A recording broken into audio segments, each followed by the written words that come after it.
Hey, welcome to video number 3 of this video series about Section 8. Today we're going to talk about the difference between renting to a regular tenant or renting to a Section 8 tenant. Yeah.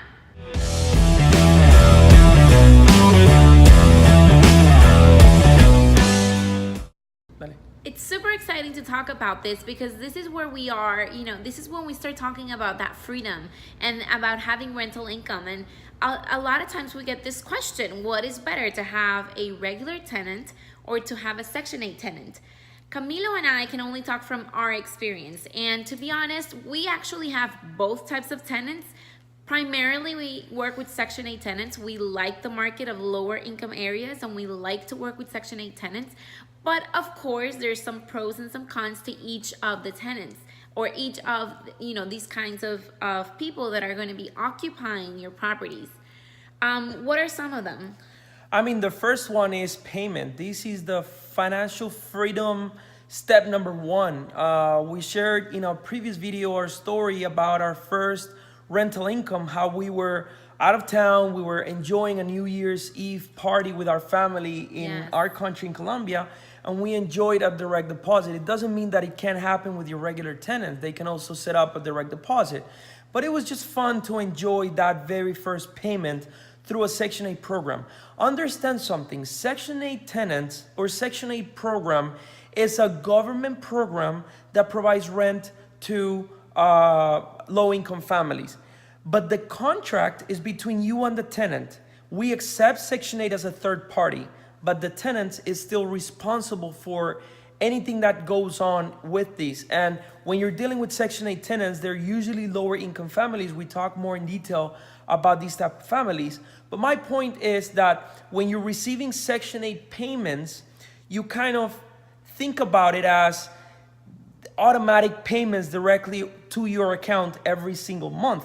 And that's very cool because you don't need to chase these people for big amounts of money. It's kind of like one thing that you can put on the side, even though you're still overlooking it.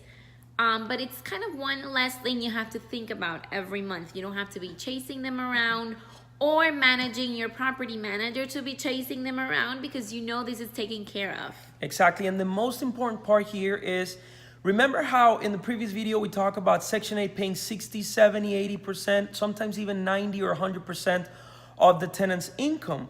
Who pays for that percentage? It's still the tenant's responsibility.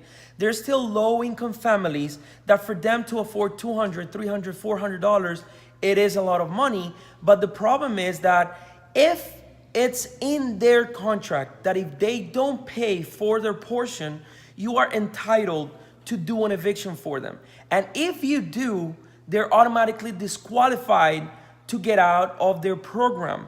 What that means is, let's say a tenant has a $200 tenant responsibility and they don't make the payment, you can actually evict them for those $200 because if they don't pay for, let's say, January, February, and March, now they're owing you $600. Exactly. So you can evict them for that money. What we do with our tenants is I tell them, we are going to actually post a 3-day notice in your door.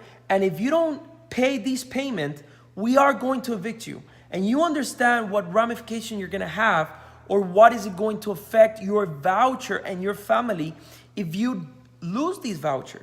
So treat this payment as if it was your water or electric payment.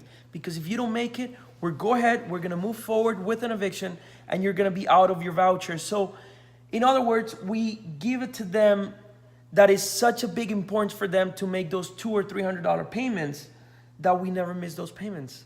Exactly. So these $200, $300, to be clear, that's the remaining percentage that Section 8 won't cover. So in many cases, Section 8 will cover 50%, 60%, 70%. It's very common as well for them to cover 100%. This all depends on that person's eligibility. So depending on their income, depending on how many people in the household, and depending on the property they're renting, that's how Section 8 will determine and calculate how much they're going to be contributing every month for their rental payment. Now the rest they're responsible for, and this is the $200 and $300 that Camilo's talking about. Some of them forget about it. They do. They think, oh, the government's taking care of me, so I don't need to take care of anything else.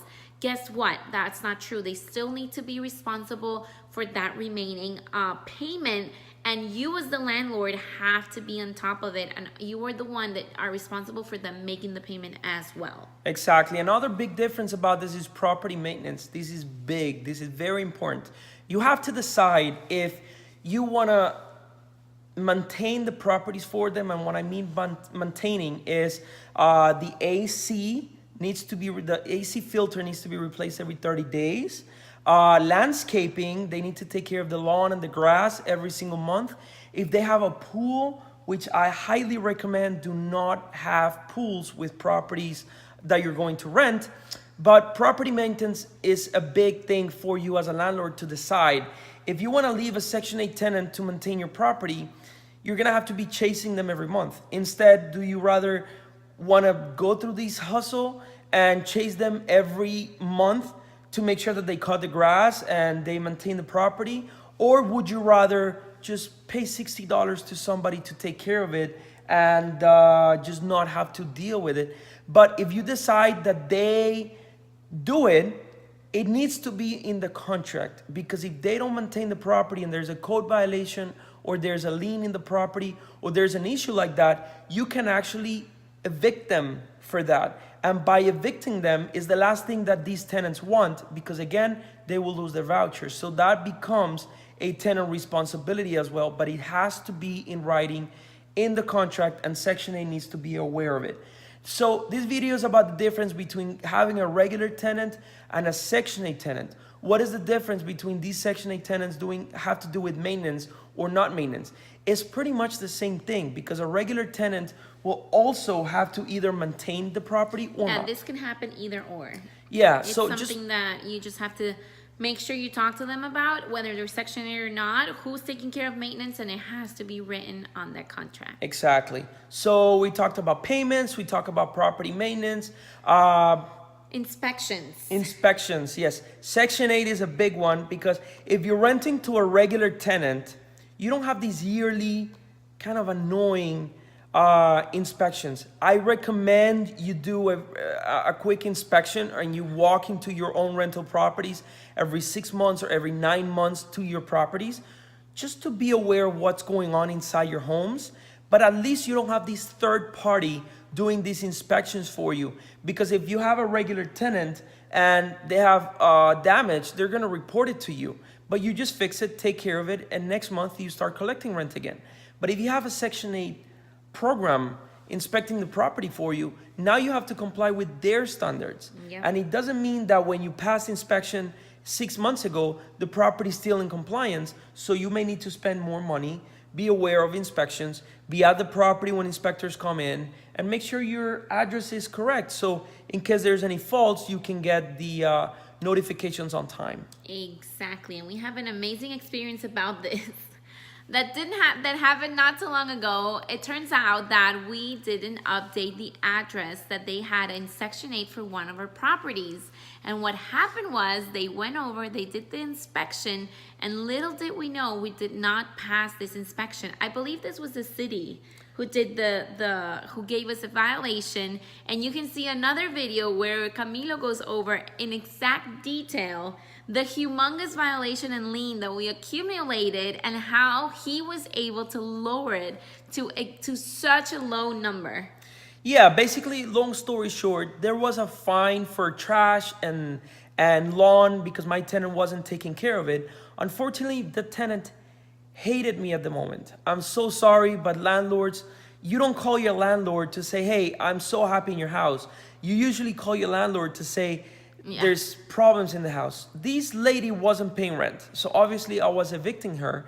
And because I was evicting her, she didn't want me. She didn't like me. So the city posted a notice. She wasn't maintaining the property.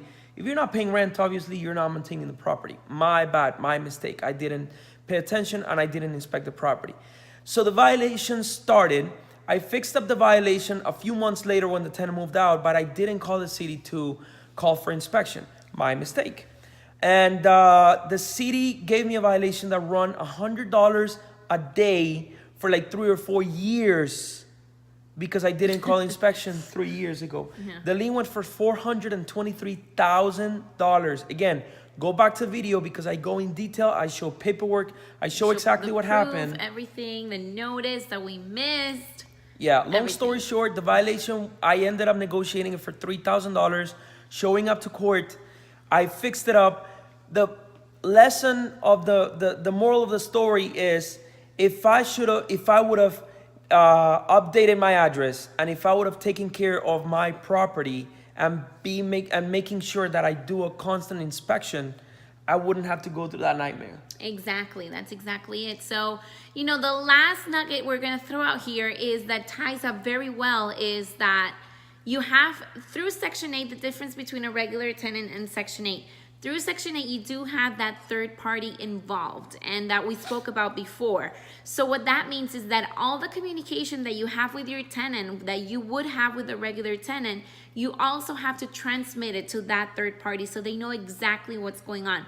If you change your address, if there's any change in the contract, if there is a new monthly payment that they need to do, if you raise your rent, anything that's going on, they need to be aware of it so that everything runs smoothly and your payment is not delayed or canceled for any reason. Number one. Now, if you have a regular tenant, you don't have this third party. Everything is done directly with them. You guys can, agree or disagree to any term or condition, and it's completely fine. You don't need to have a third party available or involved in this. And so that does make it a lot easier, because sometimes Section 8, there's a lot of protocol and procedures you need to go through, paperwork to fill out. It's an extra step. It's not difficult. It's not impossible. It's just an extra step you have to go through. Exactly. Guys, that was it for today. Check us out in the next videos, in the previous videos, in all the other videos.